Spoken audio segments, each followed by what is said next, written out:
Hey there, and welcome. Today, we're going to get a handle on a really fundamental part of English, the present continuous. But look, this isn't going to be some dry grammar lesson. We're going to unlock a tool that lets you describe the world as it's happening, a world that's always in motion. Okay, let's just jump right in. I want you to meet Sarah and Steve. We'll be checking in on them a few times, so just take a look at the slide. What do you think they're doing right now? That one simple question, that's the absolute heart of the present continuous. And that question leads us perfectly into our first and, most common use of this tense. We use it to talk about things that are happening at the exact moment we're speaking. Think of it as the immediate, what you can see now. So let's look at Sarah. As you can see, she's in her car, and she's driving to work.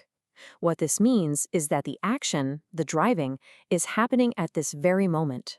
And here's the key part. It's not finished. She's in the middle of her journey. So, how do we actually put this together? Well, the formula is honestly super simple. You just take the verb to be, am, is, or are, and you stick it in front of your main verb with an ing at the end. I'm talking, you're watching, it's working. See? Simple as that.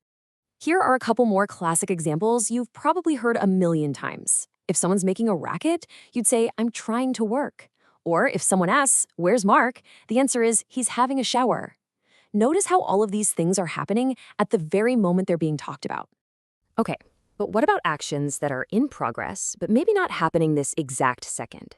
This is where the present continuous gets really flexible and, I think, really cool. It's time to kind of zoom out and look at the bigger picture. Now let's check in with Steve. He's on the phone, right? But he says, I'm reading a really good book at the moment. Now, obviously, he isn't literally reading the book while he's on the phone. What he means is that he started the book, he hasn't finished it yet, and he's somewhere in the middle of that whole process. And this shows the difference so perfectly. Saying he's having a shower, well, that's an action for right now. But saying she's learning Italian is an action for around now. It's this ongoing project in her life, even if she's taking a coffee break at this very second. Makes sense, right? So, whether we're talking about Kate, who's learning Italian, or some friends who are building their own house, we're describing these longer-term projects. Even a simple phrase like, you're working hard today, covers the whole period of today, not just this one single moment. All right, on to our third major use, and it really builds on what we've just talked about. We can use the present continuous to describe trends and changes that are happening over time.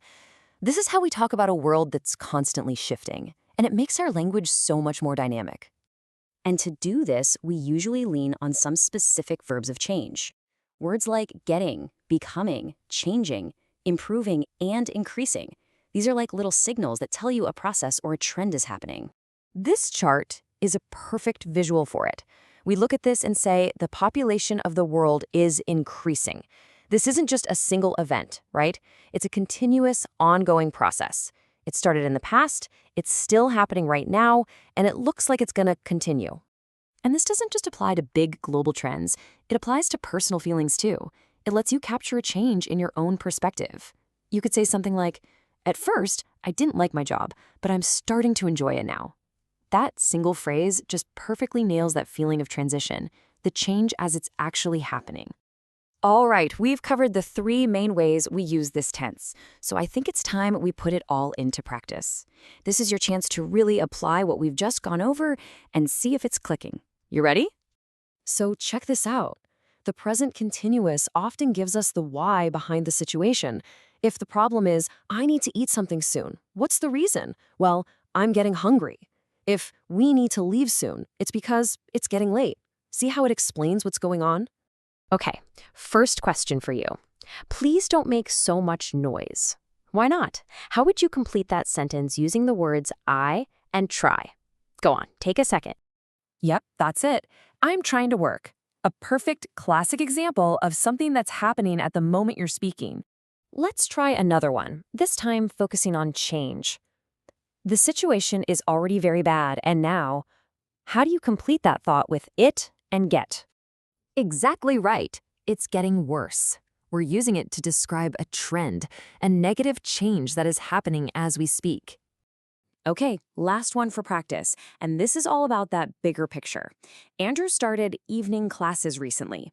How would you describe this ongoing project of his using he and learn? Nailed it! He's learning Japanese. He might be at home watching TV right now, but this is the project that he's currently doing in his life. Fantastic job. So we've seen how this tense describes what's happening this second, what's in progress over time, and all the changes happening around us. And that brings us to the most important question of all. One for you. What change are you starting?